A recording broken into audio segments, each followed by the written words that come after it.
Why? Huh. Isn't it noise when we have like little kids and you give them an answer and they're just like, why? And you give them but the answer you give them can be as simple as you want, or it can be as intensely complicated as you can make it. And the child will still just go, why? And they're asking, it's an important development, by the way. You might think like, oh, they're just being annoying. Please don't do that, man. You all were children at some point. You all did that at some point. And the person that you are today is probably largely directed by the answers you got when you were that age. In other words, if you were a little kid and you asked, why? And they said, oh my God, you're so annoying. And they walked away from you, you probably stopped asking why. If you're somebody who, when you asked why, and you had someone who was very patiently walked you through and gave you an answer, and then you asked why, and they very patiently walked you through and gave you an answer, they trained you that if you ask why to questions, that there actually are answers, even if you don't understand them. In other words, there are answers to go and find, which is not a trivial understanding. When you look at certain people, like if I ask you a mathematical problem, like in your math classes, your teacher asks you a math problem, you know there's an answer to it. The teacher wouldn't be asking you unless there's an answer to it. You know that you just have to find it. It's in this room, somewhere, as it were. But there are mathematical problems when you look at advanced mathematics that we don't know if there are answers to them or not.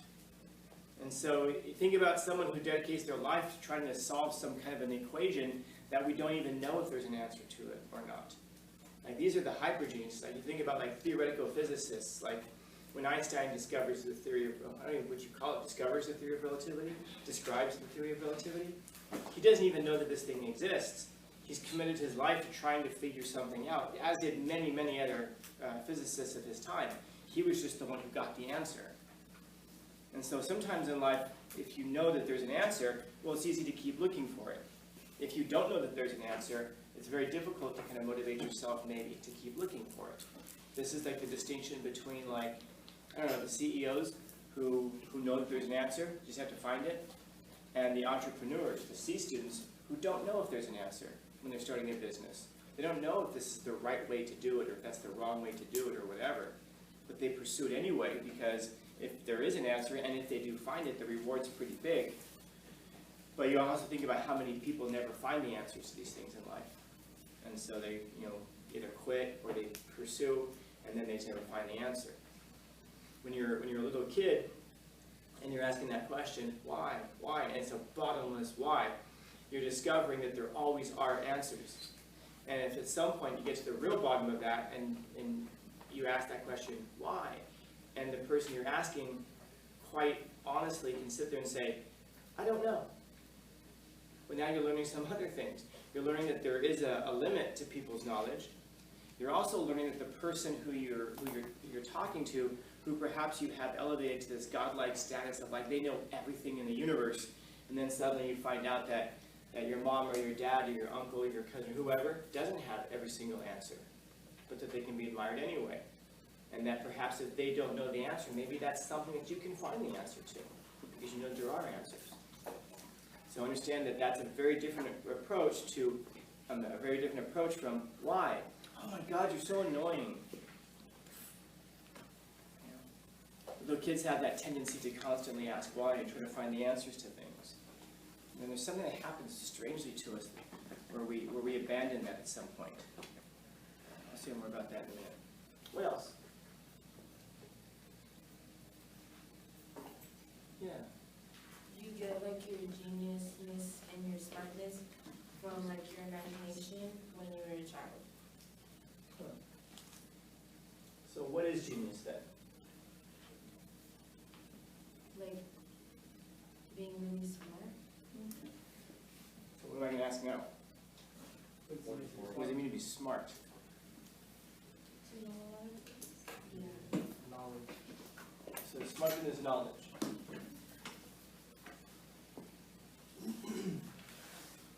Okay. When do we...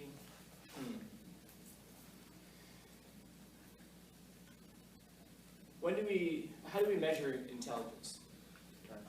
IQ. We've talked a little bit about this, yes? We talked a little bit about this, yes? So in short, we say we measure knowledge by IQ. Okay. So the average IQ is 100. And then every year when people take this IQ test, that's the standardized one. That's the standardized average. So 100. No matter what you score, we kind of adjust it so that 100 is the average. A genius is someone who has an IQ of 140 or above. 140 or above. If you're somebody who scores 80 or below, then you are way below average. I guess you can think of it this way. If anybody ever takes the ASVAB test, you know what the ASVAB is? Anybody? No. And when you anybody in ROTC? No. Yeah. If you're in RO, then you're going to take the ASVAB. The ASVAB is essentially like the entrance exam, you might say, for the military. It's a whole bunch of questions. It isn't just, it's stuff, do you know this or do you know that? It's also, can you figure this out, can you figure that out? There's a significant portion of the test that they give you like a diagram of something, like a machine of some kind, and they say, and then they label all the parts, A, B, C, D, E, F, G, blah, blah, blah. They go, if you want to open valve C, which lever do you have to pull? And you have to like trace the thing back and see how everything operates, and then you have to identify which lever you pull to open valve C. So it isn't just like, that's not something that you can necessarily memorize, it's something you should be able to figure out. The ASVAB test essentially amounts to an IQ test. And so when you hear people say, oh, I failed the ASVAB test, you can't really fail the test. What happens is you score a certain level, and depending on what level you score, you qualify for certain jobs. So if you score very high, you qualify for things like military intelligence and things like that. If you score very, very low, then, like, for example, in the Navy, they have a job that's just open, meaning that you don't really have a job. You show up, and then they just give you stuff to do. So, for example, I used to know someone, who had this thing, and his job was just to go around, like, he painted ships. It wasn't really like a maintenance guy. It was just when they needed something like that done, they would give him that task to do. If you score so low they can't give you a job, then that would be what we call mental retardation. That's a person who's below a certain level, and there's nothing that they could teach you how to do, which is difficult because in the military they're really good at teaching you to do stuff. They have fantastic teaching methodologies to get you really good at a certain task very quickly. You can learn languages over there in a year. So they have fantastic teaching methodologies. So when they come along and say, if you don't qualify for any jobs, we can't teach you how to do anything, that's a real problem. And it's a real problem for us because it's about 20% of the population, by the way. It's a little bit under 20% of the population, but it's a pretty significant percentage. Now, when you're 140 or above, that's a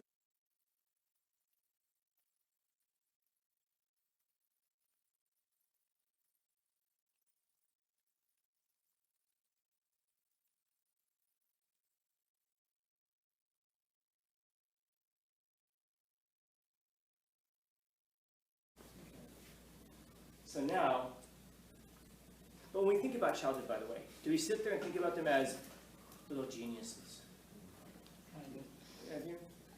If you've ever talked to babysit sometime. Like people talk about like, oh my goodness, this kid is so smart. He's smart? Yeah, oh my, he is so incredibly smart. I go, okay, explain the categorical imperative to me. Huh? Oh, I'm sorry, they said you were smart. Let me try again. Explain the categorical imperative to me. What's that? Your kid's an idiot. Do we really sit there and go, kids are so smart? It's like kids will use an iPad and go, oh my God, they're so smart. No, they're not. They're really, really not. The person who designed the iPad in such a way that a 5-year-old could figure it out, that's the genius. The genius is not the person who can go.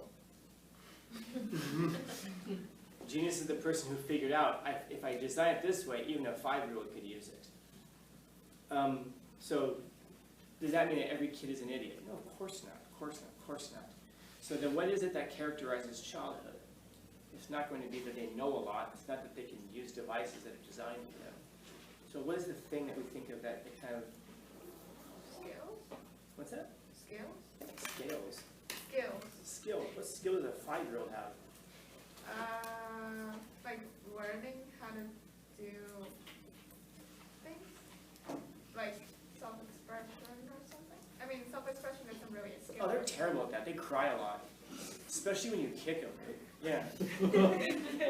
Believe me, I have experience in this matter. Problem solving? Problem solving. How can they solve problems? Curiosity. And why are they so curious, by the way? They don't know anything. Yeah. You ever see the little kids, you ever go to the beach and you see the little kids at the beach, like maybe for the first time ever, and they go out there and they do that low walk where they go like a little gorilla, and then they look out, and then maybe they look back at the parent to see if it's okay to go out in the water, and they go out into the water, and then the water starts to come towards them, they get their feet wet, and they run back, ah, they laugh, and then they look back at the parent also because the parent is the center of their explored universe, so they have to make sure that they can still see the center of their explored universe so they know that they're safe. And you can see how courageous a child is by how far away from their parent they'll get before they look back and verify that they're there. But then they go out to the beach, and so then they finally get out into the water, and it's the greatest thing to ever happen to them. Why? Because it's the first time in their entire life that they've ever stood in water before, except for a bathtub. You know? And then they're walking in the sand, and there's so much going on, there's so much sensory things just kind of coming in, and they're having trouble processing it all because there's so much going on that they fall asleep on the way home.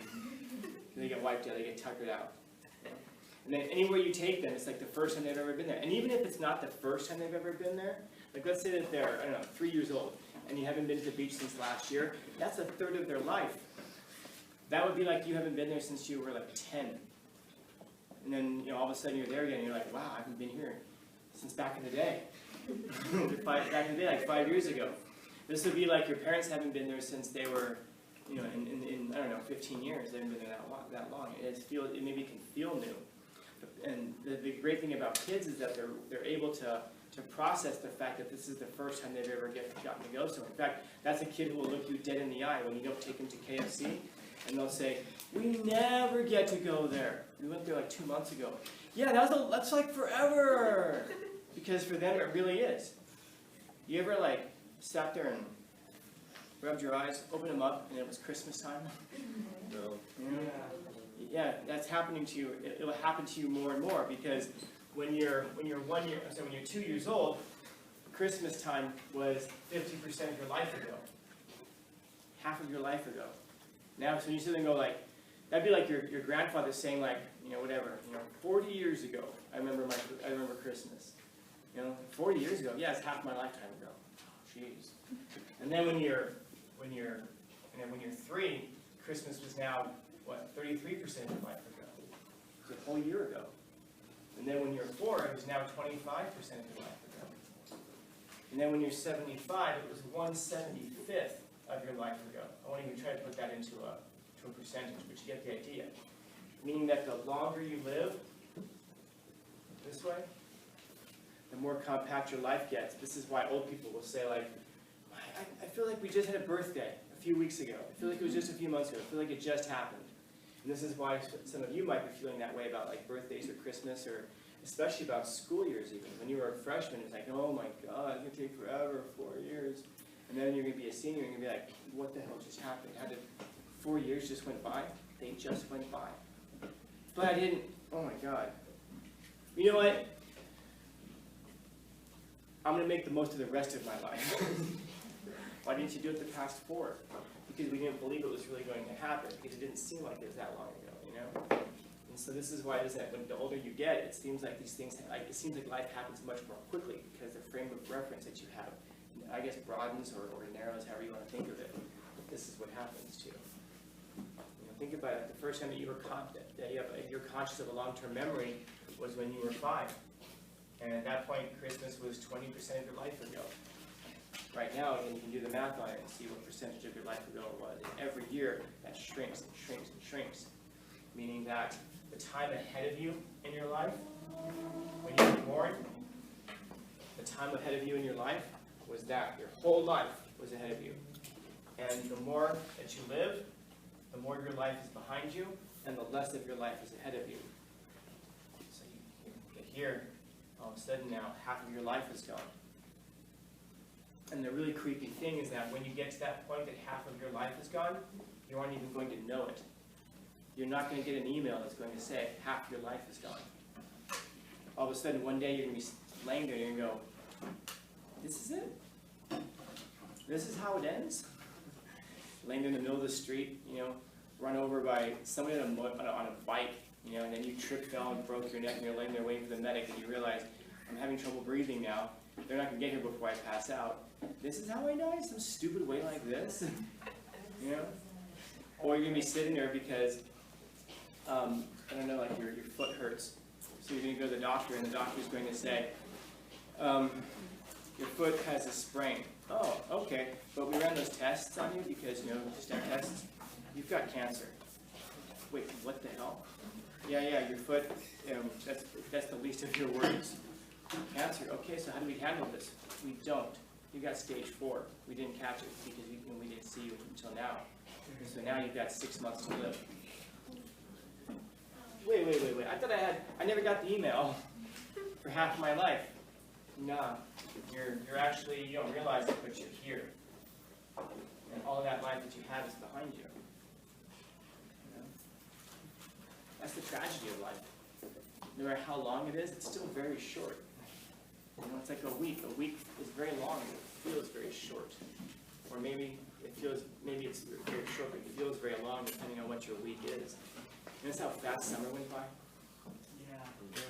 We've already been back in school half of the time of summer, roughly. No, not even that yet. We've been back in school a third of the time of your summer break. Which one went by faster? Which one went by slower? I don't know. It depends on your perspective. Summer, for me, goes by like this. For some of you guys, summer sprints by. I sit there, I look at the clock, and I'm like, when do I get to go back and teach? Oh my God, 5 more weeks. If you love your job, then vacations are actually terrible. If you hate your job, vacations are the only thing that keeps you on this side of the road, really. So, I don't know. Maybe try to live in. I'm not going to give you that stupid speech. You know what it is. And you know you're not going to listen to it anyway. And you know I'm not going to either. We're all just going to sit here and nod and go, yeah, live every day like it's your last, because it just might be. Which, by the way, is terrible advice. Really, if I told you, if you were able to know for sure that an asteroid was coming in and it's going to hit the Earth tomorrow, and today was your last day, wouldn't you live in the most incredibly self-destructive ways possible? Yes. So when I sit there and go, guys, live every day like it's your last, and you guys are like, oh, all right, you heard him, let's burn it down. Let's start with him. Don't. Because if tomorrow doesn't come, then say it didn't matter anyway. So instead, maybe live today like tomorrow's going to come. Because, I don't know, man, 5.5 billion years the planet's been here, tomorrow's probably going to come. And if it doesn't, then say it didn't matter anyway. So, questions, comments, concerns, complaints, criticisms, critiques? Happy Tuesday. Yay.